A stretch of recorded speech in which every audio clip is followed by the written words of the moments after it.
And good afternoon, guys. So we're here for discussing about our target innovation product. So, to start off, let us introduce ourselves muna, sir. So, I'm Angelo B. Telebroso.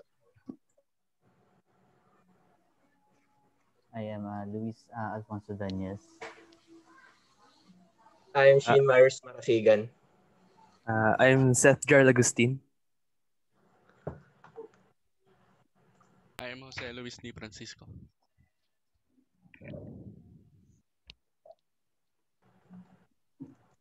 I'm Christian Jason Bidenaga.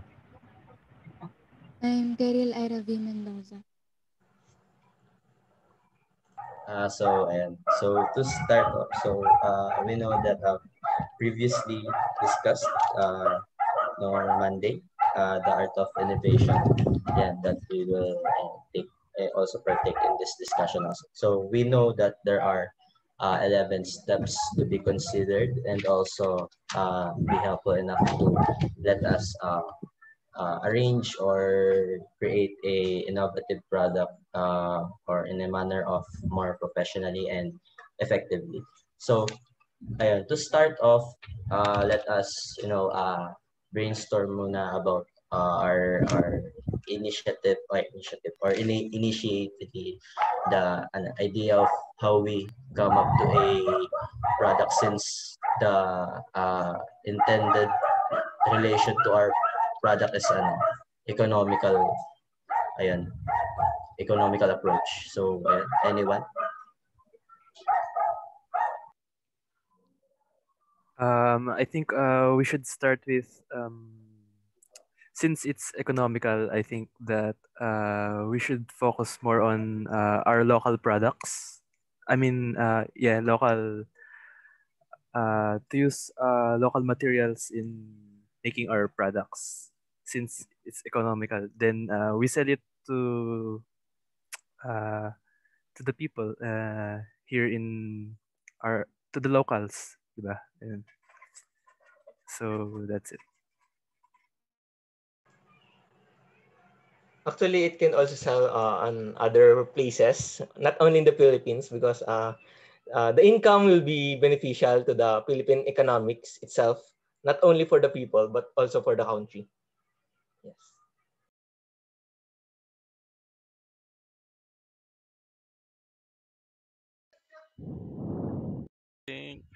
I think this economical it will help our Philippines has a lot of debt on the World Bank, so it might help to uh, eradicate that debt. So that's what I think. Or yeah. Yes, especially that we are facing in a pandemic right now. So it is more practical to make a local product, which is very demanding, especially this pandemic that we are facing. So maybe if we have any ideas about it, then some. No. Since it's related to since our product has to be on demand in on our current situation right now, diba? Pandemic. So I think we should focus on making PPEs for as our product.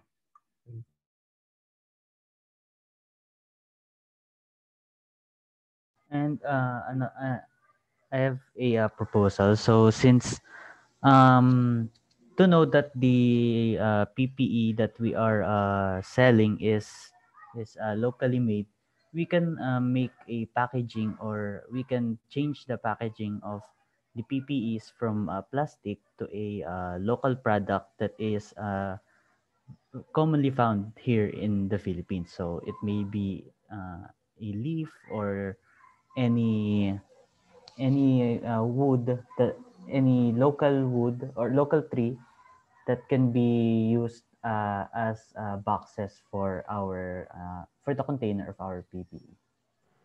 Yes, yes. It could also be a traditional way in making those products. And it's good din kasi syempre it can also be not only helping to strive for yun nga, sa economical status, but also be promotional in our in our country. Ganyan. Syempre we also said earlier we also want to target international yung meta ganyan. Yan. So and anything to add up?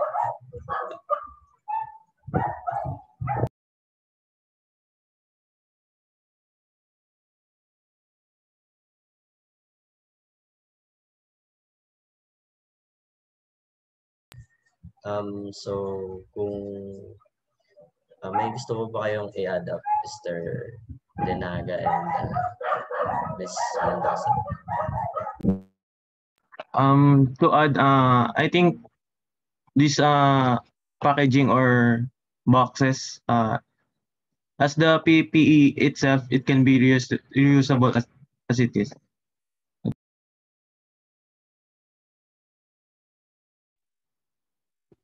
Recently, mga tao, di ba, nagkaka-problem na they forget their mask before going outside. So, I think, pwede tayong gumawa ng product na accessible siya in public, na pwedeng ma-access siya ng people without having to go in some shops. So, less contact pa sa mga tao. Yun, tama. So, yan. Thank you sa brainstorming. So, yun, after that talk, so we go around naman sa previous topic, which is yung the art of innovation. So, basically, we will distribute this one so that in making or promoting our innovative product, which is, can be proposed later on, ganyan. We would distribute these 11 steps, I think, for us to work on since palapit na rin to, ganyan. So basically, 4 people would be doing 2 steps. 4 people's 2 steps each, and the other would be 1 step lang yung kukunin nila. So ayan, proceed na tayo.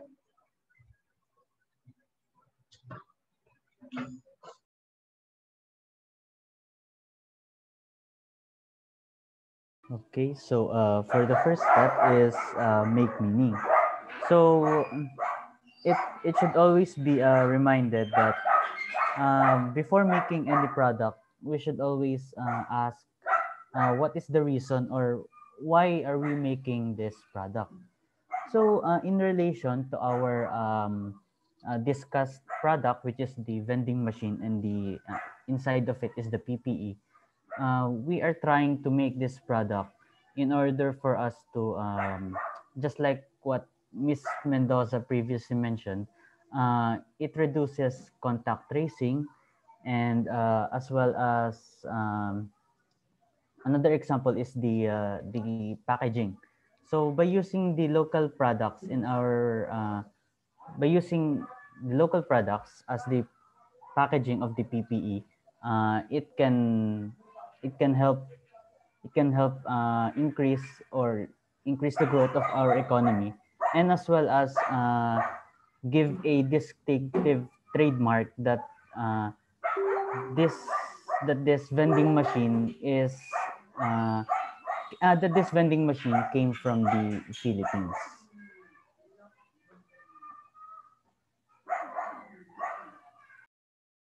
So that is my take on this step 1 of the art of innovation in our product.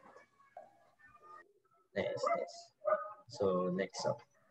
So the step 2 is make a mantra. So first, what is mantra? So mantra carries the essence of the product. So as said in the previous step, so we must first identify what is the purpose of making this initiative product. So for our initiative product, the vending machine, the main purpose of this is to, of course, to help the people in these times of pandemic, and then also at the same time, it should also help the economy of the Philippines using the local products, the local materials that is used in making this innovative. So this mantra can also be used as a guideline to further innovative the product itself. So that's my take for the second step. Oh, so yeah, next. For this one, jump to the next curve. As said in this part, things that are product could become in the next curve. So, ayun, technically in this part, not only, foreseeing what the innovative product of us will be proposing, but also we think of ahead on what it can do in future since, like in the brainstorming earlier na, yun yung ina-assume natin na it could be, kumbaga, proposed internationally or it can be innovated more ayun mas ahead pa and can be upgraded ganyan. So ayun, it is very important when thinking or in parang kumbaga in step pa lang na mag-iisip tayo ng product since uh, there's kumbaga it also set as a parang not only a motivation pero syempre to driven ourselves to do that product more efficiently and more effective syempre later on. Yeah. Next up.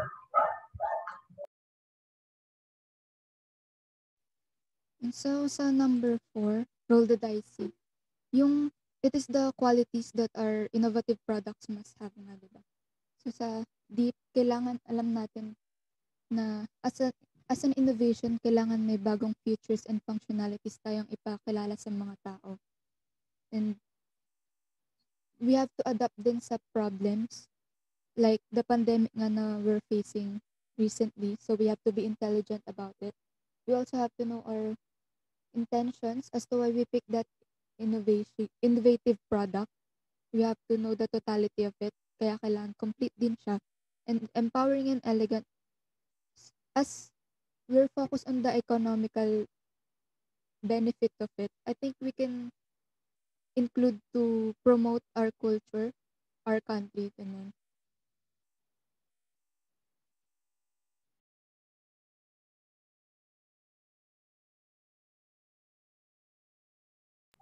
And so yan, next up.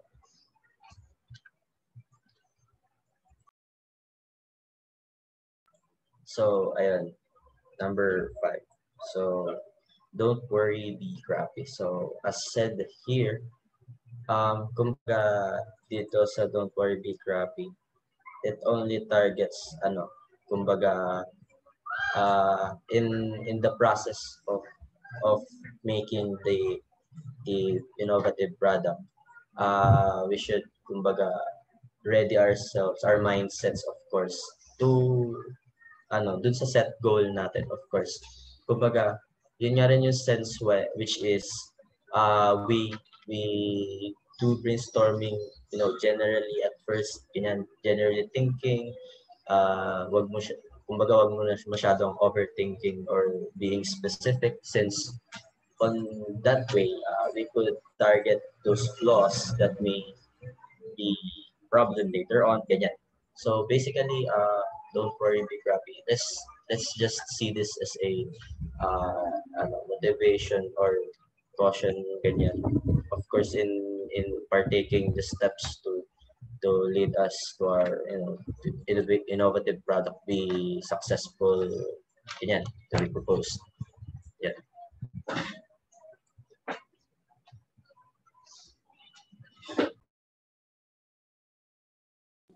So for the step 6, which is the let 100 flowers blossom.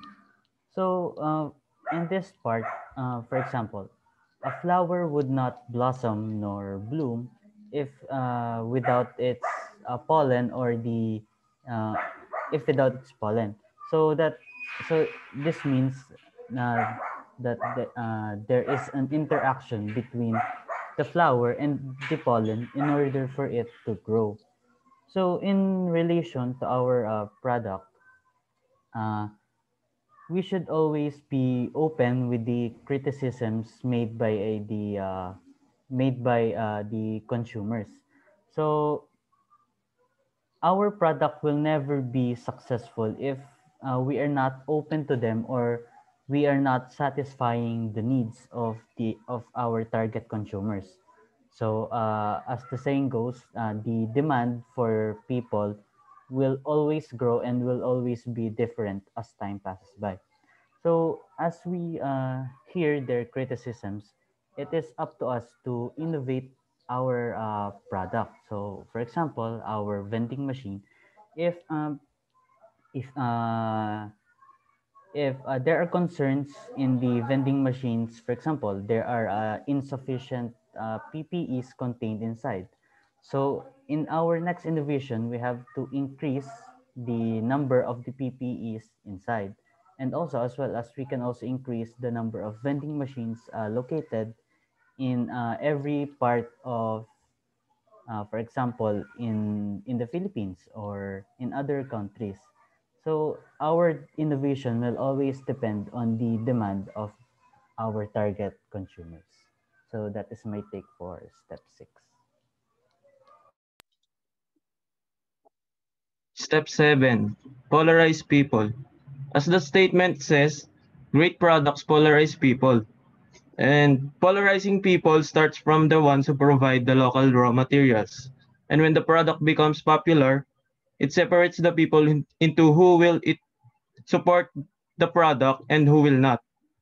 And as mentioned in step number 4, Elegant from Roll the Dicey, consumers who desires products with elegance and aesthetics are being polarized from from the consumers who only wants the product because of the use of it. Just like the PPEs for safety, and some of it is reusable.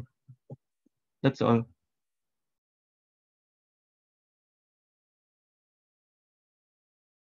So on the eighth step, churn baby churn. Keep. That's why to be an innovator, you need to be in denial. Yeah. So since our innovation is vending machine that holds PPEs, that that thing must not be like it only shows the version 1. It must be updated, and it must be uh, updated across its failure, no, to serve the consumer better. You know.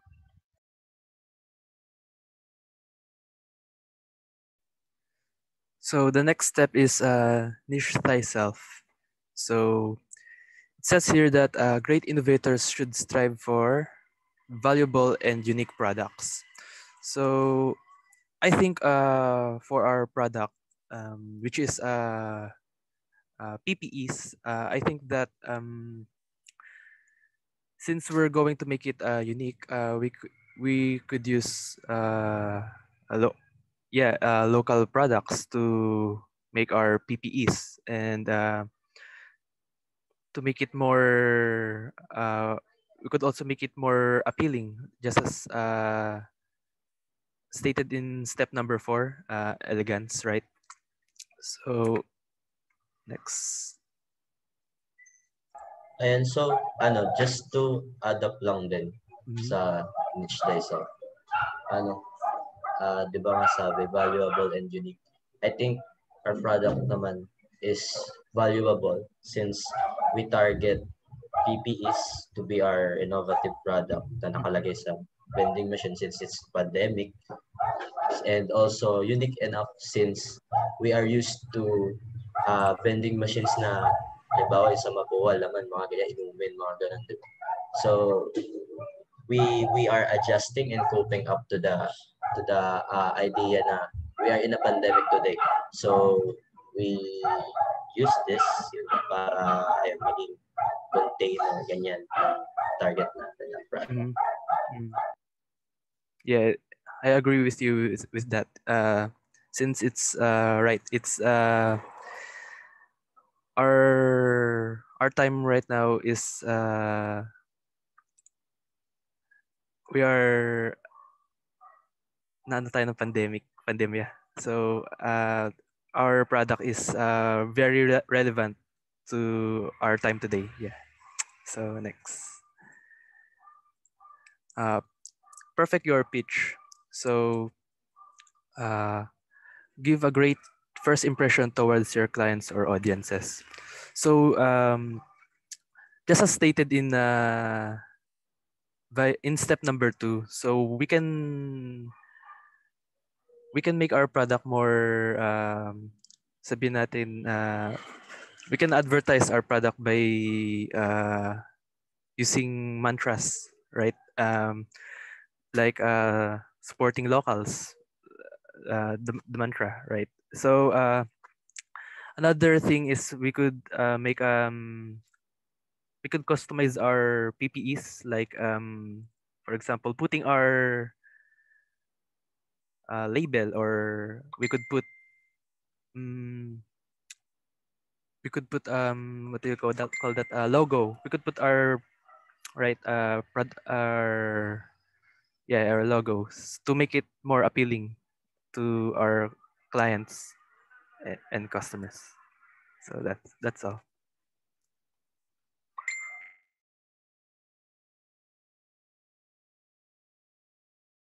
So the 11th step, don't let the bozos grind you down. This is pretty much basic na, kasi we all know that every people cannot be pleased now. Since our creation but is about the PPEs, vending machine, but this this 11th step will make us strive to do better and upgrade our innovation. So I think our mindset should be, I think, care more people than to our hater.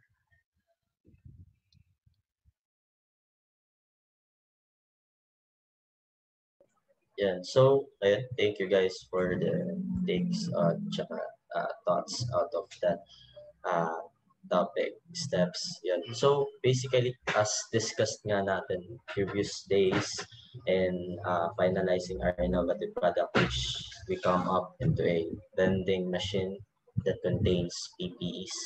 So ayun, I think it would be, I think, syempre claim na agad natin, it would be successful enough. And also, yung mga takes natin, we could, more uh, take it seriously, and of course discuss it more next time, or as we process by our product, since we're going to make uh not do totally advertising, but a PPT for it, syempre emphasizing our product, and also paper outlines, ganyan. So as we work on that, we will, I think naman, we would be more uh be narrowing it down, and we would target it more specifically as we go past by that steps. So as you take those, ayun, yung mga steps kanina, as you partake on taking a thought out of that, I think it would be a nice distribution na rin to take it consider na yun na yung mga parts natin as we work by on this project. Yes, yes, I Are you, agree. yeah, yeah. So okay naman sa lahat yan, no? Okay naman sa lahat. Goods ba tayo dun? Yes, yes. Good, good. Yeah, nice one, nice one. So, ayun. So, to conclude na lang din for my part. So, yun nga. Nasabi na naman siguro lahat. And also, ayun, since it's general, I think it's kind of general pa rin naman. And we could work on targeting yun nga, local product, ganyan.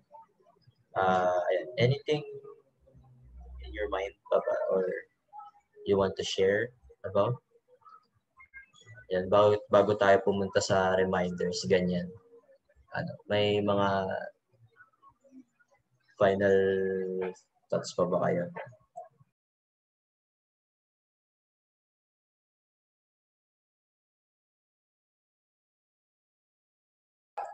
So ayun, I assume wala na rin naman, since maganda naman yung flow natin. So to ayun, reminder na lang din. So, basically, there's no conclusion pa rin naman kung paano natin atakihin itong ganitong klaseng product. But also, take mind of na lang sa outline paper. Yung posted na rin siya sa Blackboard yan. So, due siya sa Friday, I think. Tapos also, we could start off working on the way we advertise this, or we do the PowerPoint presentation in presenting our product later on as we, or after we've done in the outline of our product for our proposal. Ganyan. So, ayun, chat-chat na lang din tayo sa GC yan. So, goods naman na. So, ayun na lang. Pag na lang Yeah. kalimutan, I mean, we could remind each other naman din. Yan. So, I think it's okay. Wala na ba kayong any other questions? Okay, kunyari from ako. Yan. Goods na ba tayo lahat? Okay na ba? Yep. Good. No Yan. problem. So, ayun again, to close this, ayun, thank you again, guys, for discussing, brainstorming for this project natin, or topic natin for the day. So, ayun, goods. Thank you, guys. Thank you. Thank you. Thank you. Goodbye.